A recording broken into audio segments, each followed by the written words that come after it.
You're listening to the Blainsville Show, heard each Wednesday on WPVM LP. And I don't think we're on yet, so I'm going to work about the sound. And we'll get this going. I think there sounds now 1, 2, and 3, and I think we're all set. Blainsville Show heard each Wednesday here on the new WPVM LP in Asheville, North Carolina. You can also listen online at WPVMFM.org and watch on WPVM's Facebook page. I'm your host, Blaine Greenfield, and each week we focus on the Asheville theater scene as well as on positive news and information about people and organizations in the Asheville area. And toward that end, it's my pleasure to introduce my first guest, Elizabeth Pugh. Is that correct? Pugh. And Elizabeth Pugh is a volunteer with Asheville SCORE. Her official title is Vice Chair for Asheville SCORE Special Projects. And Elizabeth, first of all, aside from welcoming you, you can say hello to all your fans and friends in Facebook Live, so you can wave to them. Hello, Facebook Live. Okay, great. Elizabeth, very interesting woman in that she practiced business law for a few years, spent most of her career as head of human resources for a legal publishing company in New York City, established a consulting practice along with companies on organizational effectiveness. She joined the Peace Corps at the age of 60 and was in Peace Corps, and then she focused now on volunteer work. Asheville SCORE, she teaches at Ollie Literacy Council, short-time assignments overseas. And Elizabeth, you amaze me in terms of how you do all this stuff. When you were a little kid, where'd you grow up? Rural Route 3, Gumtree Road, Forsyth County, North Carolina. And when you were growing up in Forsyth County, North Carolina, did you have any idea what you wanted to do when you were a little girl? No. When I was a little girl, basically, and a teenager, the choices for women seemed to be secretary or school teacher. So I started in college taking education courses. And you started education courses, but then you became a lawyer. Is that correct? Yes. What brought that on?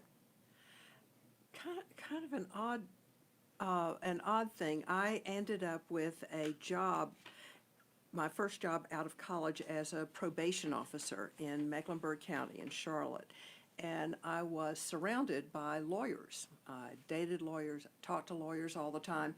And it seemed to me that all of them had very interesting jobs, and they kind of liked what they were doing a lot.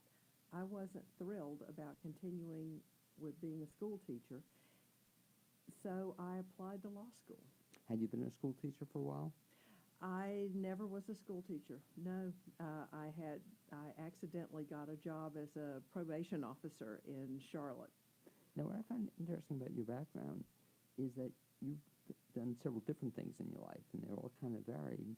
So you went to law school, and then you became a lawyer for a while? Yes. And you practiced, what, business law primarily? Yes, in Atlanta, Georgia. How long did you do that? About 6 years. And all of a sudden, you woke up one morning and decided you didn't want to you didn't want to do that for another 25 or 30 years? Well, the last thing I did as an actual practicing lawyer is write over 200 pension and profit-sharing plans for small business associations when a new retirement law came into being. And I thought there must be something different in life to do. So what was the something different to do then? I wanted to learn more about what the business world was and what it was like to be in the business world. This was in the early 1970s, and there were not a lot of role models for women around. So I wanted to try something different, and one day I got a phone call from my best friend in law school who was working in Los Angeles for a big media conglomerate. And he said, "We need someone to do EEO work for us. Would you come talk to me about it?" I said, "I have no interest in moving to Southern California, but I'd like to come see you, so I'll come visit." And 3 months later, I'm in Los Angeles working for the parent company of the Los Angeles Times. Doing what, human resource work? Yes, human resource work focusing on EEO issues. And what kinds of issues were those? I did, and they had about 40 subsidiaries, and I spent time going around to the different subsidiaries doing what we called an EEO audit, looking at their internal practices, how well they treated women, minorities, hiring, promotion policies, all that sort of thing.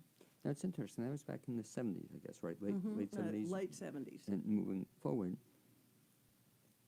times have changed, but they're still, even though it's late 70s, we're still having some of these same issues, which is incredible that Yes. after all this work, women are still not being treated equally and fairly or in comparison to men, especially pay and other issues like that. Yes.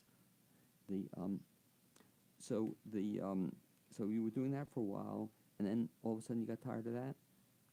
No, I didn't get tired of it. I did some work for one of their subsidiaries in New York, and for some reason, I've always been a city mouse, even though I grew up in the tobacco fields. And as soon as my plane touched down in New York City, I thought, I would really like to be here. That particular company was having some issues. I helped them resolve them, and they offered me the job of Vice President Human Resources, which was a new position for them. So I moved from LA to New York to take that job. And you did that for a while, is that correct? Did that for almost 20 years. Okay. So, again, we've had a couple different careers, lawyer, then human resource guru, and all of a sudden, then, how'd you get to Asheville? I had left corporate America and started my own consulting practice, working with small and mid-sized businesses on basically organization effectiveness issues. So when you're a consultant, you can really live anywhere. And I wanted to come back to North Carolina to be closer to friends and family. My remaining family was in North Carolina.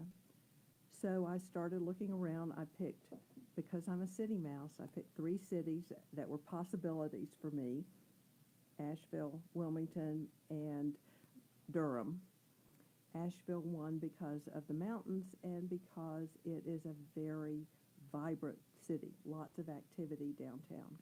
And you've certainly demonstrated that in terms of the stuff you've been involved in. You've been involved in just about everything, downtown or in Asheville. Yet somewhere along the line, you went into the Peace Corps. How'd that fit in? Well, I'd had my consulting practice for about 10 years and felt like I was ready for a change. I wanted to do something that got me completely out of my comfort zone, and I'd never really spent any time outside the country other than, a handful of business trips. So the Peace Corps is something that had entered my mind from time to time, but I never really thought that I could afford to do it. And at age 60, I decided it's now or never. So I applied thinking that this is going to be a spiritual journey for me, and wherever they ask me to go, I'm going to say yes. So I get a call one day and said, how'd you like to go to Armenia? And I said, sure. And hung up the phone and dashed to Google to figure out where Armenia was and what it was about. How long were you there? 2 years and 3 months. In your case, we should point out to our listeners, they had to make a special exception because even though you were in the Peace Corps program for older volunteers, they let you in on that? That's very kind of you to say that. We were in the group of volunteers that Peace Corps calls politely the over 50s. Basically, out of the 60-some volunteers in Armenia for the year I joined, 10 of us were in the over 50 category. Now, that must have been a shift also from coming to, were you in Asheville at the time? Yes. So from coming to Asheville to go to Armenia, that was an adjustment? Yes, huge adjustment. I'd never, you start out in the Peace Corps living with a family. I'd been living alone for most of my life, and the idea of being a part of another family who spoke a language I couldn't understand was really quite an adjustment. Did you pick up the language at all? I picked up enough to get by. Armenian is a very challenging language. It has its own alphabet. It has sounds that don't appear in English, like kh. So it is a challenge learning a new language at age 60. However, I learned enough to get by. Now, how long are you still in touch with that family? Yes, I still talk. I'm still Facebook friends with many of the Peace Corps volunteers and several of the Armenians that I worked with. And what were you doing over there? I was called a small business and community development advisor. Essentially, I worked with a large local humanitarian organization that was working in rural areas to try and help them become entrepreneurs after 70 years of being part of the Soviet Union. And were there some people who became successful entrepreneurs? Yes, there were. It was a challenge because really 70 years is 4 generations. And that's a long time living in a closed economy system where you're essentially told where you live, what you do. Here's where you take vacation. Don't ask any questions. So learning to become an entrepreneur from that was quite a different mindset for the people we worked with. If any of our listeners are interested, do you recommend they check out the Peace Corps? Absolutely. It was a wonderful experience. It was a wonderful experience. I mean, I just give you so much credit. I can't see myself doing this, and, well, now you couldn't because of the dogs, so you wouldn't pack up. But just pack up at the age of 60 and... That was something.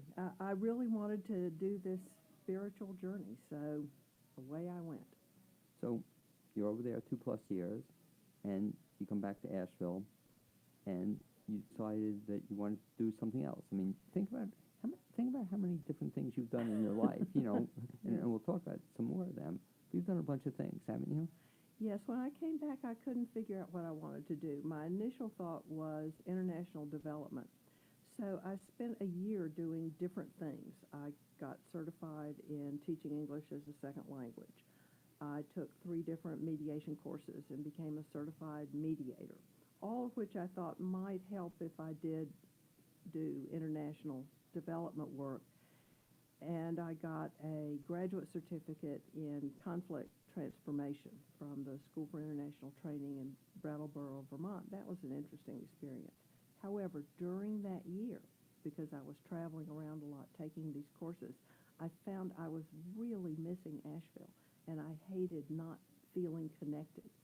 So once that decision kind of gelled in my head, I went to SCORE and talked to them about joining and connecting with the business community here.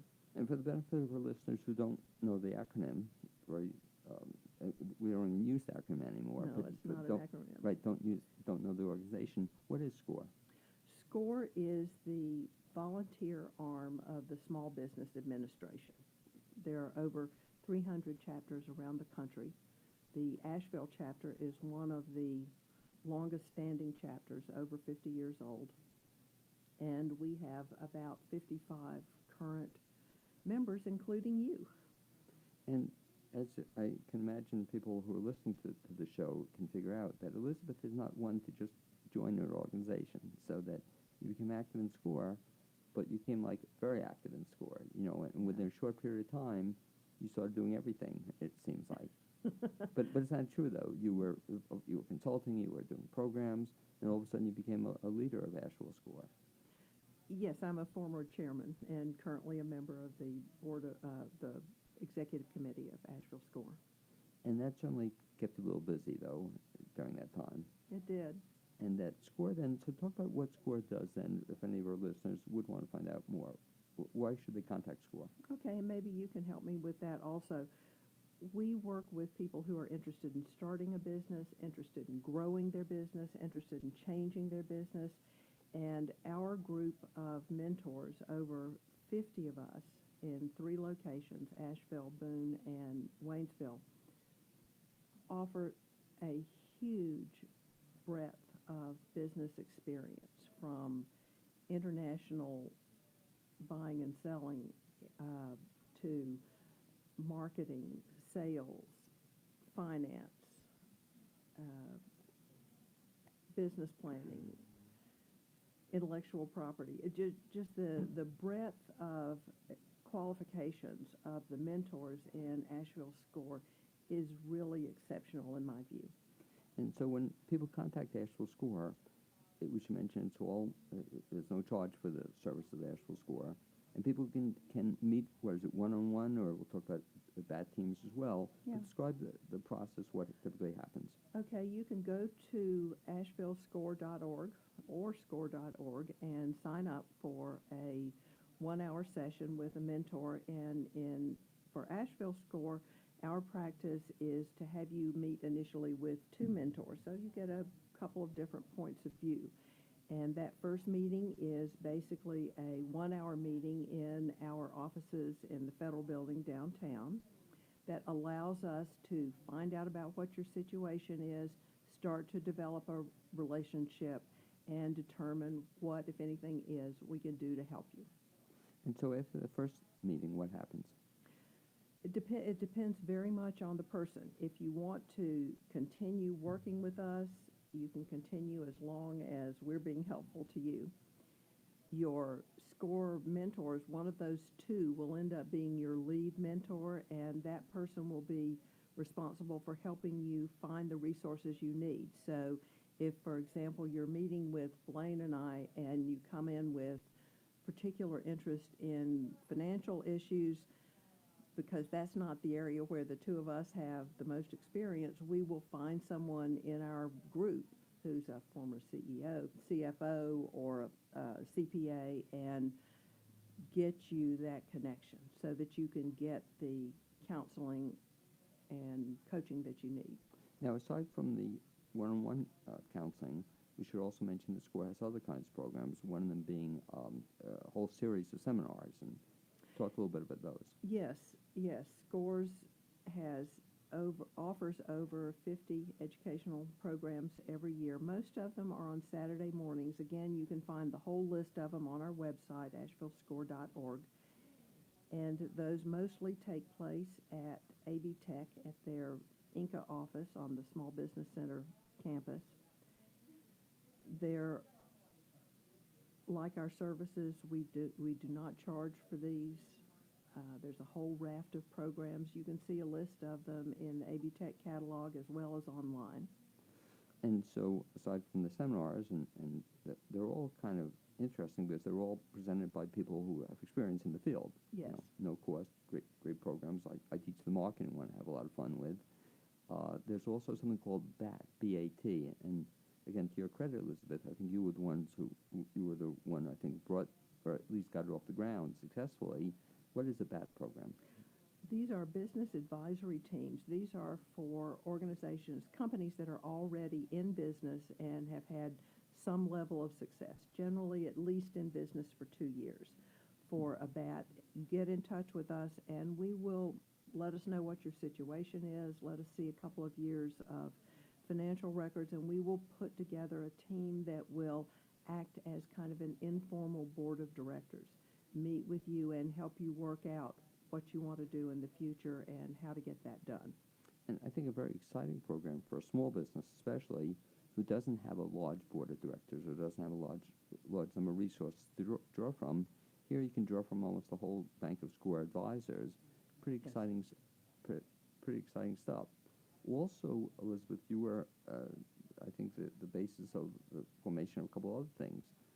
Right now, it's not active, but you also started for a long period of time what we call the Women's Roundtable. Women's Business Roundtable, And yes. what were those? The Women's Business Roundtable met monthly at AB Tech, and it was basically a program designed for women entrepreneurs, and in a typical roundtable kind of way. For the most part, the participants were the ones who provided the information, which is usually what happens in a roundtable. And for probably the last 2 years of the roundtable, we invited successful women entrepreneurs, some of whom have been on your show, to come to the roundtable and basically be interviewed about how they got their business started, what worked, what didn't. It was kind of a lessons learned program. And that's right now, you mentioned to me off the air, that's not active right now, but we're looking to revitalize it or get it. It's on hiatus. We're trying to figure out there's so many offerings for entrepreneurs in the Asheville business ecosystem. It's a big, vibrant system and lots of activities going on.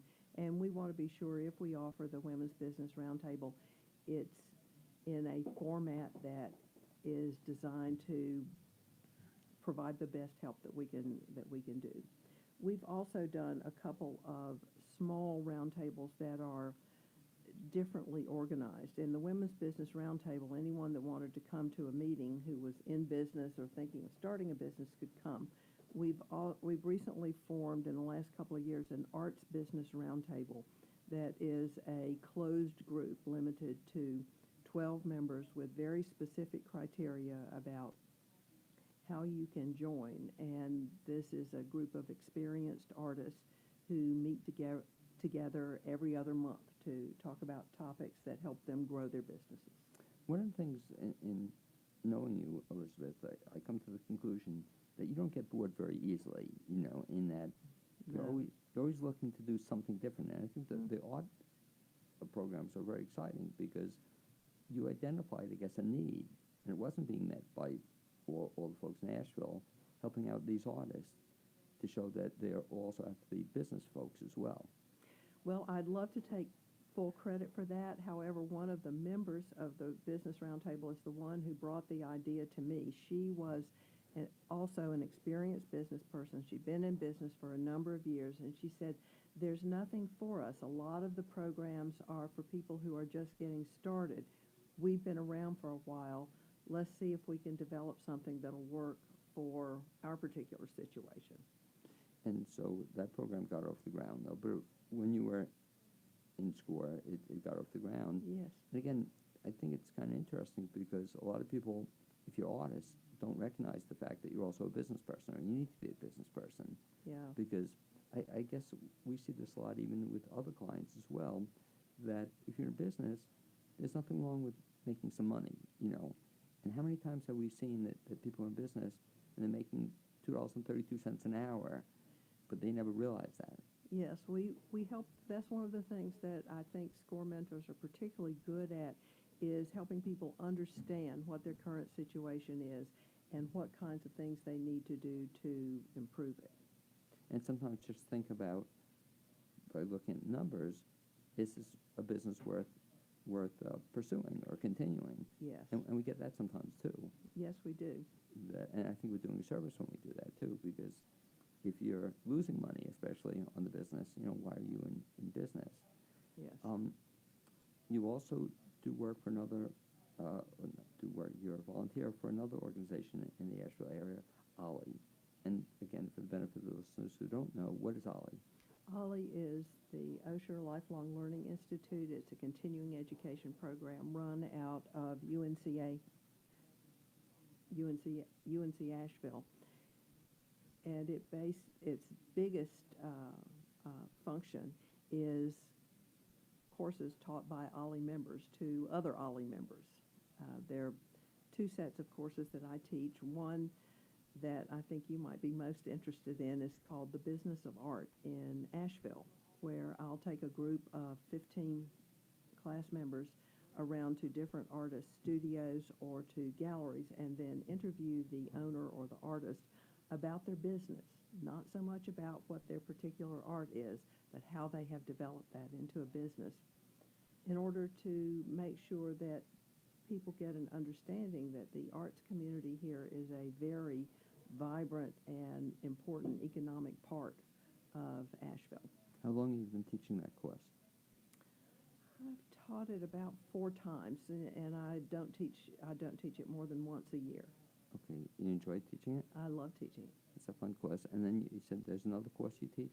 Yes, I have a lifelong interest in crime fiction, so I teach a course called Crime Fiction Books and Movies, where you read the book and then come to class and watch the movie and then talk about the book and the movie and the differences. And how often do you teach that course? Usually at least once a year. Okay, is that a fun course for you to teach? I love teaching that course because it's been a hobby and interest of mine for decades, and to get to talk about my favorite books and favorite movies with a class full of very interested people. The people who are members of OLLI are really interested in being active, having their minds active. So I love the class members. And one of the things that we should mention about OLLI is that there are no tests, which is kind of nice. Oh. There's also, I think it's changed. I'd say there's no homework, but there is kind of homework that if you want to really get involved in the course, you should read the books, or you should Yeah, do it. you should read the books, but I don't ask anybody, have you read the book, or shame them for not reading it. I just ask who has comments about the book. Oh, I should remember that's a great way to phrase the question. Who read? So, the crime fiction. So that's not nonfiction crime. That's crime fiction. Yes. Do you look at nonfiction crime or more than the fiction? I haven't done any classes on true crime yet. There's such a broad range of crime fiction areas, and each of my classes works on a particular subgenre. We recently finished one on gangsters, and then the next one was on spies, and we've done one on lawyers. So the focus then is on lawyer books and movies featuring crime. Who's your favorite crime fiction author? Do you have a favorite? I don't have one. I have dozens. And the list just goes on and on and on. How about a movie, crime fiction, or give a recommendation if somebody wants to see a good crime fiction movie? L.A. Confidential. Okay, won't go wrong with that. So, Prince of the City. yeah, good stuff. The French Connection. And so what's really fun about the course, so you talk about it, then you actually see the film or parts of the film? The whole film. Okay, and then it's really interesting because people never get a chance to talk about films or books they read too. Yeah. We have all these things you've been involved in. What's next? Do you have a future project down the road? Another course you're going to teach or another activity you're going to get involved in? Well, one of the SCORE mentors and I are talking about putting together another business-oriented course that would involve the different economic areas in Asheville, maybe interviewing small business people in different areas, restaurants, retail, beverages, etc. It's only in the talking stage now, so don't know. Because one of the fun things speaking to you about and seeing you over the years is that there's always going to be something new, and I almost forgot to talk a little bit about the other thing that keeps you busy, that every so often you pack up and go to Africa. and what's that all about? The USAID has a program that works with rural farmers in third world countries, and they look for volunteers with experience in particular areas. Now, I have no experience, despite growing up on a farm, I have no experience with farm kinds of things or growing vegetables, but I do know about business plans, organizational structure, etc., and have taken four of those jobs over the last couple of years. And you have one upcoming as well as where are you going next? Going to Paraguay in October. And you go for how long? 2 to 3 weeks. Okay, and that must be a shift too, that all of a sudden pack up and just leave the country for two or 3 weeks. Do you recommend it? Highly. And what do you get out of it? Gratitude for living where I do. It really is it's a very good program for reminding us how very blessed we are. Interesting. If any of our listeners, Elizabeth, want to get in touch with not only you, but find out about Asheville SCORE, or this program you just mentioned, best bet is what? AshevilleScore.org will get you to our website. We also have a Facebook page. If you just put Asheville SCORE into Facebook, you can find us. Okay, and that we're always welcoming, I guess, 2 things. We're looking for other volunteers who would like to get involved with Asheville SCORE. We're also looking for businesses who want a place to go to. And Elizabeth, this was quite something to go through your 20 different careers, it seems like. I'm probably missing 17 others, or that now it'll be for the next, thing you said, we'll have flying groups for people 70 and over, to volunteer for. So it won't be Peace Corps, but it'll be something else. But knowing you, I think we'll do a couple more things. Do you think? Probably. Great. Elizabeth, thanks for being my guest this first half hour on the Blainsboro Show. As you work your way out, you can take off the headsets. You can't keep them with you. But we should mention that support for the show and WPVM is underwritten by the Grail Movie House, Asheville's alternative cinema. And the Grail Movie House is an independent, locally owned 3-screen cinema located in downtown Asheville. For current features, visit the Grail website at grailmoviehouse.com or the Grail's social media pages. as our next guests work their way into the studio, I'd like to recognize a couple of shows coming in the Asheville area. And one is featuring a previous guest on the show, Robin Russell Gazer, and she's going to be doing a reading and presentation of her book, Open for Lunch. That'll take place Sunday, September 22nd at the Grace Covenant Presbyterian Church, 789 Merriman Avenue, and I think it's the afternoon. I don't have the time. That'll be in this Sunday. Sorry, I don't have the time. There's also a show opening up, 16 Years Tried or Let Times News Be Known, by Travis Lowe. And that's a free theater world premiere show hosted by Montford Park Players. And that takes place starting September 20th to October 5th. And it should be a marvelous show to see. It's next my pleasure to introduce my next two guests in the Blainsboro show today. And they are, to get the names correct, Marsha Whitney, who I've known for a while, and Stephanie Kelley. And first of all, you can wave to all your fans in Facebook world. Okay, I think they all see you. I think we see both your faces, which is great. Marsha Whitney is President and CEO of Verner, a Center for Early Learning. Stephanie Kelley is a curriculum assistant with Verner Early Learning. And welcome aboard. Thank you both for coming. Thank and I think, you. Stephanie, we want to pull up Mike to be a little closer to you. That'd be great. And I should mention that Marsha was named President and CEO of Verner in May of 2018. She is a collaborative leader with a 25-year career dedicated to education, nonprofit management, and fundraising. She's held numerous positions in early education and other nonprofits, including the Jane Goodall Institute and the Community Foundation of Western North Carolina. Stephanie currently serves as the Verner Center for Early Learning Curriculum Assistant. She's the curriculum development at Verner, helps the faculty provide meaningful, engaging interactions with students, as well as helping to foster an emotionally responsive community. And that's a mouthful, guys. But let me ask you this. And I asked you off the air, but now I'll ask you on the air. So you grew up in Connecticut, I think you mentioned, and you grew up in the South. the South. Okay, Yep. South. So did you both know that when you were growing up as a little girl, did you always know you wanted to be in early childhood education? I always knew I wanted to help people and do good things in the world. I woke up, I had that year between my undergraduate degree and my graduate degree where I knew I wanted to get a master's. I wasn't exactly sure what I wanted to get it in. And so I woke up one morning, I was doing a bunch of different things to cobble together a life that was really interesting to me and while I was doing that year in researching master degree programs. And I woke up one morning and said, I want to work with children or animals or both. And over the course of my career, I've done a lot of both. Isn't that cool? Mhm. Stephanie, the same question. I've known since I was an infant that I wanted to work with kids.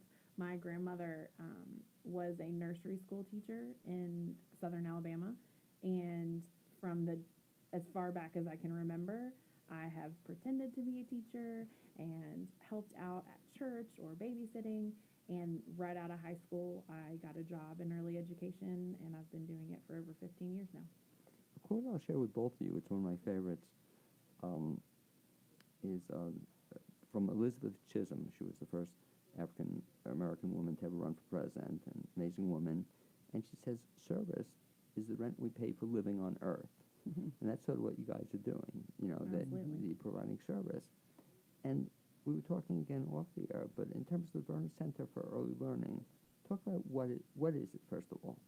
We are an early education center in Buncombe County, which means that we do childcare and preschool.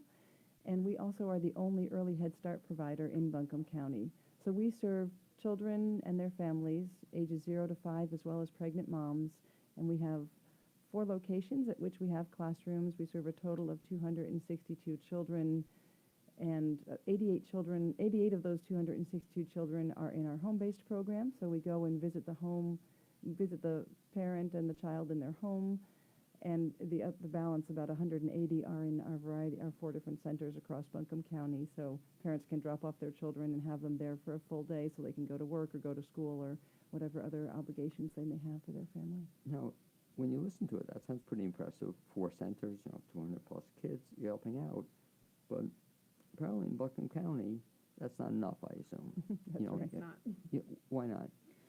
There is a huge need for early care and education in Buncombe County, and even though there are maybe 150 programs in Buncombe County that are serving children at various stages of birth to 5, it does not even make a dip in the bucket for how many children need that care. And you know what's a shame, Stephanie, when you think about it, based on what you're saying, is that it's so crucial. You know, I have this belief that, you know, the most important resources we have, you know, are young children. You were telling me, I like how you said it before, you know, in terms of the people who are going to be all these other professions. Exactly. They start off as little kids. We educate every profession at an early age. So early education is responsible for doctors and teachers and lawyers and stay-at-home parents and everything in between. So it's really important that we are able to give the children that we care for the best care possible. How come you think, though, that enough people don't kind of recognize that, or in terms of either in funding or support or whatever, that's so crucial, yet there's not universal acceptance of that fact? I think it's a big societal thought that early education might not matter because mom could do it from home, and moms do it and families do it better than anyone else. We always say at Verner that a child's family is their first teacher.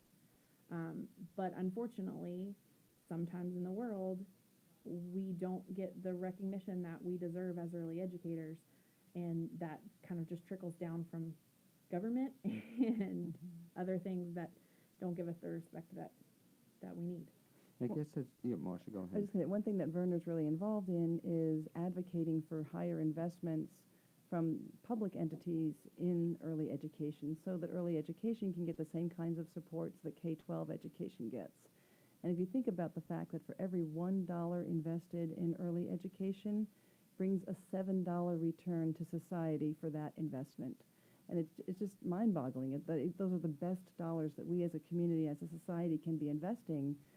And if that happens, if our children are getting the best possible start in life and they're entering kindergarten truly ready to learn and be successful with their social emotional skills highly developed, that's going to help them to grow into these amazing human beings and professionals and all of the different elements. So part of our work at Verner is to be talking with our elected officials, talking with regional and statewide coalitions to try to advocate for higher investments in early education, to help our elected officials understand the importance of those investments, and how if those smaller investments are made now, it's going to reduce the investments that are required throughout that child's life, throughout that family's life. And so that's why it's such a smart investment, and we're hoping that we can help our elected officials to see that and have that reflected more in our decisions and laws. If ever there was a job that seemed perfect for you, you know, I've known you over the years, but this seems to be the perfect job for you, Yep. because it also brings all your skills together, you know, That's right. that you're doing a little bit of everything. We absolutely agree. No, but I mean, just, you know, I was so excited when you got the job, you know, Me too. that you had kind of a diverse background, working with lots of other nonprofits, but this brings it all together, and you're doing a little bit of I guess, doing a lot of different things in terms of the job. You don't get bored, I would Oh, imagine. goodness knows. I wouldn't even know what to do if the concept of getting bored in this role is a foreign one to me, but I do feel like everything that I've done personally and professionally in my entire life has brought me to be the perfect person with this organization doing this important work, so I'm really honored that they asked me to be part of it. Well, you said being bored, it always threw me, Stephanie, a little bit. When my daughter, when she was younger, would say she was bored, you know. Mine too. Do you? Too? Yeah. In my life, I've never been bored, you know. I always tell my daughter that only boring people get bored. What a great line, though. But that is real true. But she'd say, I'm bored, you know. I'd always have stuff to do. What makes Verner unique? Oh, goodness. Well, one, that we are the only early Head Start provider in Buncombe County. A couple things that are really, really special at Verner that really resonate for me. Yes, we provide high-quality early care and education. A lot of entities, as Steph mentioned, do that in our community, and many are very high quality and do great work. A couple things that Verner does that I don't know that every organization is able to do is that we really invest not only in the child, in the time that we are caring for that child in their home or in one of our centers, we're investing in the entire family, and we want the entire fabric of that family to be successful. So Verner had created a program called Moms, Mothers on the Move, And that helps our parents. And we actually have a dad's version of that as well that is called Mighty Men. So those programs are trying to help if the parent needs additional language skills to get a better job, if the parent needs additional education or help filling out a scholarship to get the family access to the YWCA, the YMCA, whatever we can do to help that family get into a safe situation, if they need affordable housing, if they've got other struggles, because 78% of the families that we serve are low wealth. And so there's a lot of other struggles that often are facing these families that we want to help address. And if someone's struggling with addiction or if they're in an unsafe relationship at home, we want to help them to get to a place where they're safer as human beings, as individuals, and also where the entire family fabric is strengthened. And so that's one thing that I don't know that every early education program in our area is able to do, and that's really unique. And we definitely also really highly value the faculty members who are doing the meaningful education in our classrooms, in our outdoor learning environments, and in our families' homes every day. And we really value professional development for our entire team, faculty and staff, because that's going to help us to always be learning. And what we're doing is really good. We're really proud of it. And we also are always asking ourselves, how can we be doing it better? What are the new best practices that we can bring into our work? Well, let's talk a little bit about that with Stephanie, too. The idea being that folks get lots of things when they go to Verner, or the children go to Verner. But talk a little bit about the classroom experience. What happens if a child goes to Verner? Absolutely. So we have several classrooms. Like Marcia said, we have 4 sites. And when children come to our classrooms, they will find emotionally responsive, language-rich classrooms. So our teachers have labeled the shelves with the materials, which helps children learn letters and what those letters look like and why they're important. And they're also, like I said, emotionally responsive classrooms, and that means that the things that are happening in our children's lives are reflected in our classrooms. Last year, I was a classroom teacher for one of our infant classrooms, and right about 10 months or so, all of my kiddos started going to the doctor, and I started to see a lot of emotions at drop-off and pickup because they were upset because they knew, well, I got to go to the doctor, and they give me a shot, and it doesn't feel good. So in our classroom, we put out books about going to the doctor. We put out materials in our dramatic play center about what it's like to go to the doctor so that we take that fear away from what it's like to go to the doctor. And did it help the process? Absolutely. Absolutely. Our kids go to the doctor now, and they're not terrified because they know what to expect. And one of the things that we do at Verner on the topic of being emotionally responsive is that we always label our children's feelings and help them to understand their feelings. So if a kid's crying, we're not just like, oh, you're fine, you're fine, you're fine. We say, oh, you are really sad. What happened to make you feel so sad? And so we have those conversations with the kids, and as they grow, you can see 2, 3, 4, they start to label their feelings. I'm really sad. He took my toy. And so then we can have a conversation. How do you think we can solve this problem? I wonder what we can do to fix this. And then they start to go, well, maybe I can ask him for a turn. That's a great idea. Let's go ask him if he can have a turn.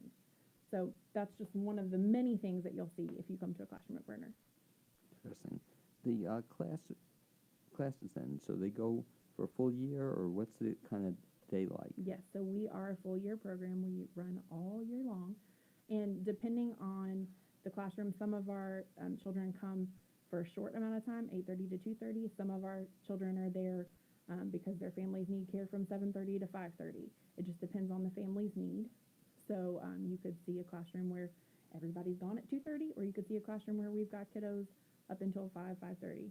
Talk about transportation. How do parents get their children to the centers? Some take buses and public transportation. A lot have a vehicle. And some who don't have transportation, that may be a situation where our home-based program is the best answer for them. But we do our best to provide, we can't provide transportation every day to our centers, but we do our best to help transportation not be a barrier. And that's actually another place where Verner is doing some advocacy work at the regional level with an organization, a coalition called FAB, Family Friendly Affordable Buncombe. And that is a coalition of early education and affordable housing and transportation. So we are, again, talking with our locally elected officials about how can we make sure that the investments we're making as a community in those areas are really helping the entire fabric of the family be successful. You also mentioned, too, which I wasn't familiar with, the idea of a home-based program, so that you have the 4 centers, and they're doing their thing, but talk about what the home-based process is. We have 8 different colleagues who are full-time home-based educators, and not only are they educators, they're also social workers. They will go directly into families' homes, and these are all early Head Start too. The home-based program is purely early Head Start, so they're all income eligible. So we will go into their home with an activity that we're going to model the activity and how a parent might interact with their child. And also at the same time, we're building a really trusted relationship with that parent. And that's where the social worker part comes in. So our early educator sees this family every week, week after week for a full year, and they help them with whatever that particular family might be struggling with.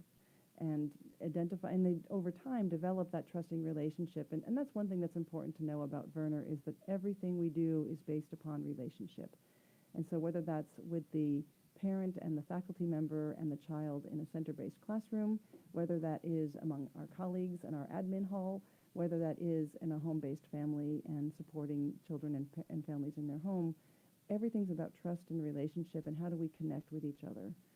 And so that's what our home-based educators will do is figure out for this particular family with this particular situation, is it that they need transportation to get to the pediatrician appointment?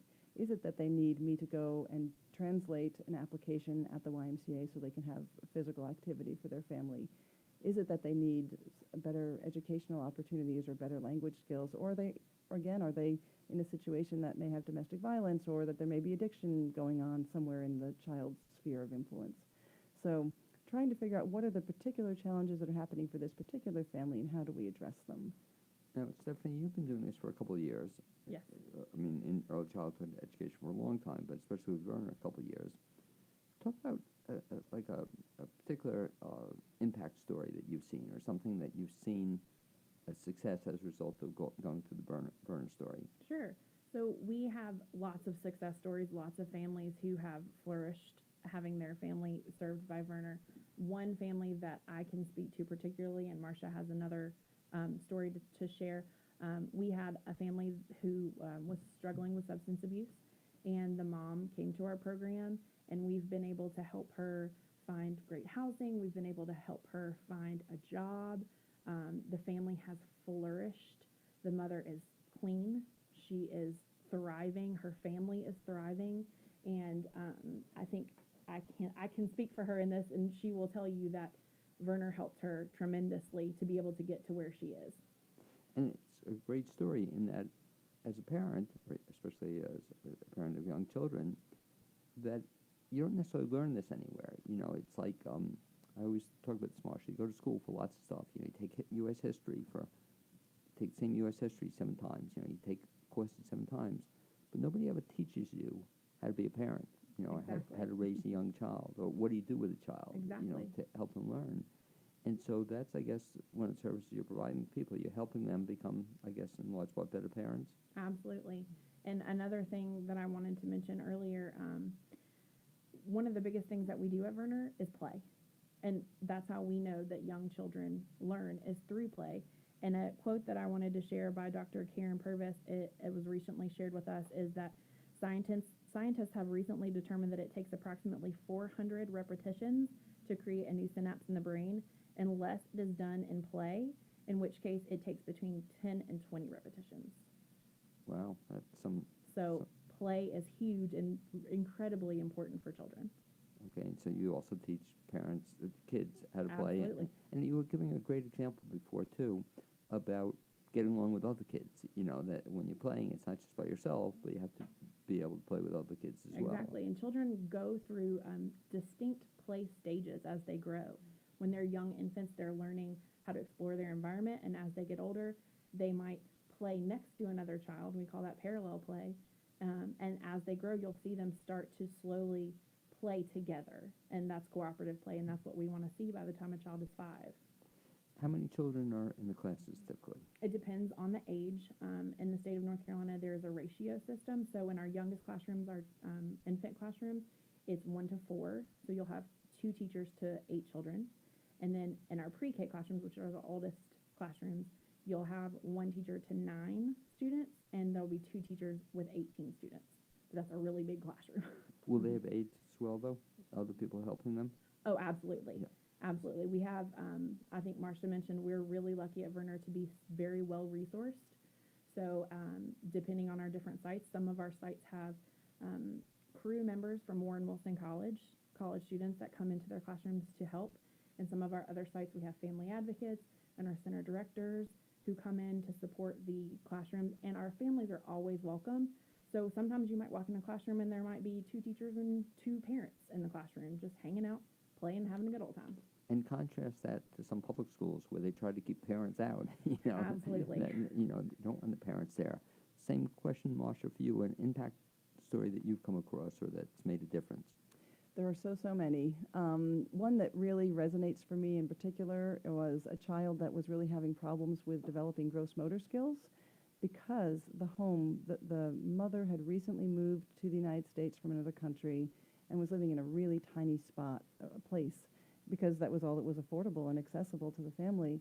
And our family advocates, and that's one thing, as Steph mentioned, we have family advocates that support all of our families at Verner. And again, trying to identify what is this particular family struggling with so that we can help them overcome those challenges. So this family advocate saw in this particular household, this child was not even crawling yet because physically there was no room to move in the place where they were living. And so the family advocate was able to help them find an alternate affordable housing option and get out of an unsafe relationship.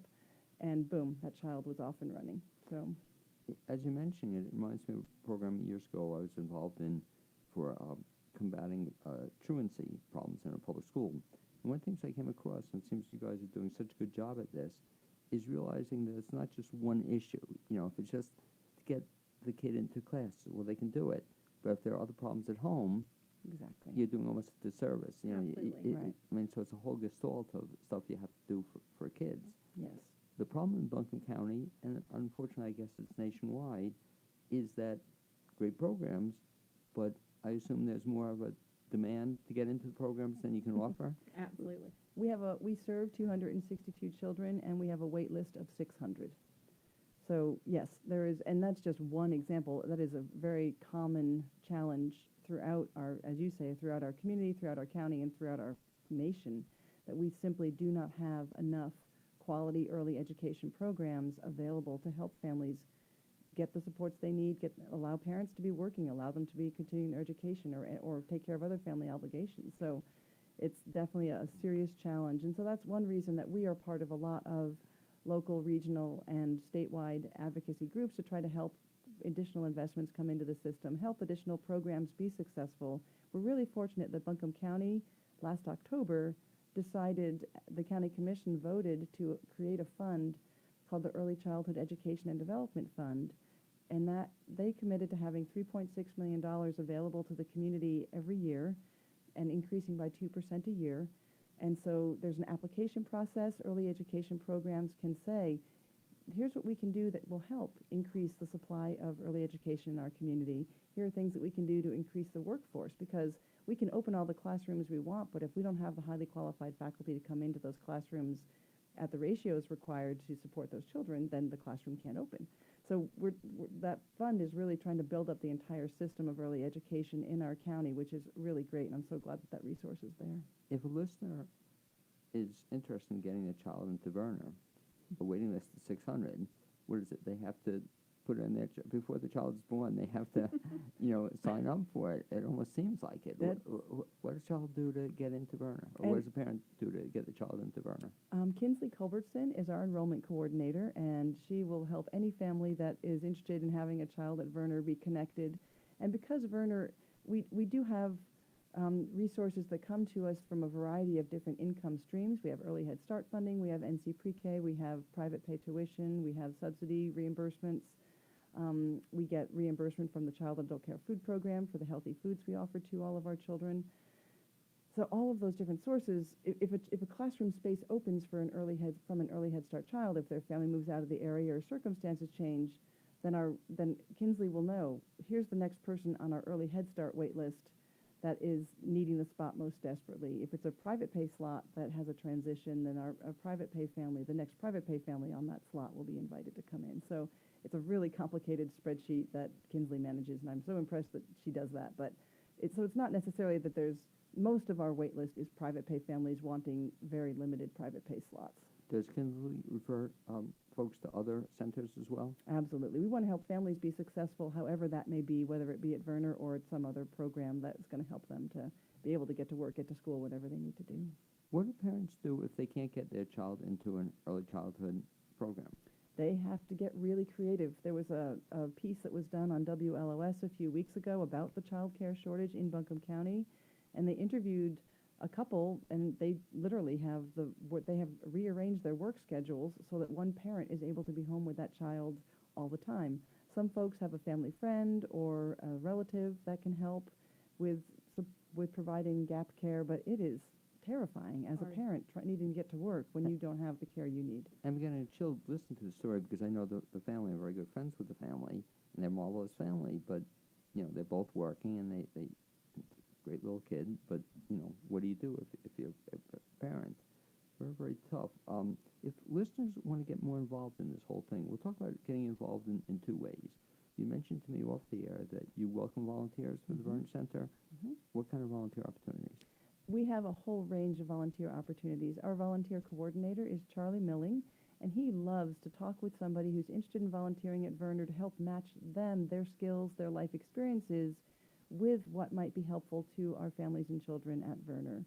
So he loves to, if someone's a master gardener, well, let's connect them with the Verner Experiential Garden, which is an educational tool as part of our outdoor learning environments for our children. If somebody has a background in finance, then maybe they can help in some of the admin roles that we have. Or if they're great at fundraising, please let us know. Or if they are passionate about reading to children or literacy for children, or we have one volunteer who comes in costume to act out the characters in the books that he's reading to the children, and that's his passion, and the children love when he comes, and he'll put on 3 or 4 costumes with each visit and switch them out, and it's really great. And so folks can engage with us in whatever way is authentic to them and rings true to them. Stephanie, when you work with some of these parents who volunteer, do some of them volunteer with their own children in the classes? Is that acceptable? Absolutely. They can come and volunteer in their own child's classroom. Sometimes that might not be the right fit. Sometimes it might not be good for mom to be in the room with him all day. So they might volunteer in other places in our organization, but wherever is the best fit for them is where we're going to let them volunteer. It's interesting. I would imagine that through the age of 5, maybe kids are welcoming their parents. I guess when they get older, they're less welcoming their parents to be in school with them. Yes. Or something. So if somebody wants to get involved as a volunteer, first step, or find out more about Verner, first step is do what? Our website is a great place to get a whole variety of information, and Steph was just doing some updates yesterday as it happens. That's a wonderful source, and we also are very active on social media, so Facebook, Twitter, Instagram, and any other Pinterest, YouTube. YouTube. YouTube. So there's many different ways to find out information about Verner, or just pick up the phone and call us. The main number is 298-0808, and we are more than happy to just direct people to whatever information might be helpful to them. Okay, and Stephanie, the website is what? It's vernerearlylearning.org, and all of our social medias are at Verner Asheville. So if you go to Facebook and you put Verner Asheville, you'll find us there. If you go to Instagram, you put at Verner Asheville, the same thing for Twitter, you'll be able to find us there. And what you're doing, I think it's really cool, the idea, and I tell people that you have to reach people a lot of different ways. Absolutely. You know, that some people are into one media versus another, so I guess hitting them all, you're going to reach lots of people.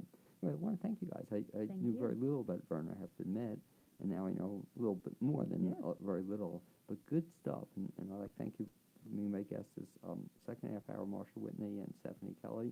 Also, I thank Elizabeth Fu for being my guest the first half hour, Amy Prisnash, my producer, and to Zuzu Welch, who provided the music you heard at the beginning of the show, and you're now here at the end. I look forward to having you join me next Wednesday at 9 a.m. here in the new WPVM LP in Asheville, North Carolina. You can also listen online at WPVMFM.org, watch on WPVM's Facebook page, and the show will be broadcast again on Saturday at the same time. I hope to see you next week.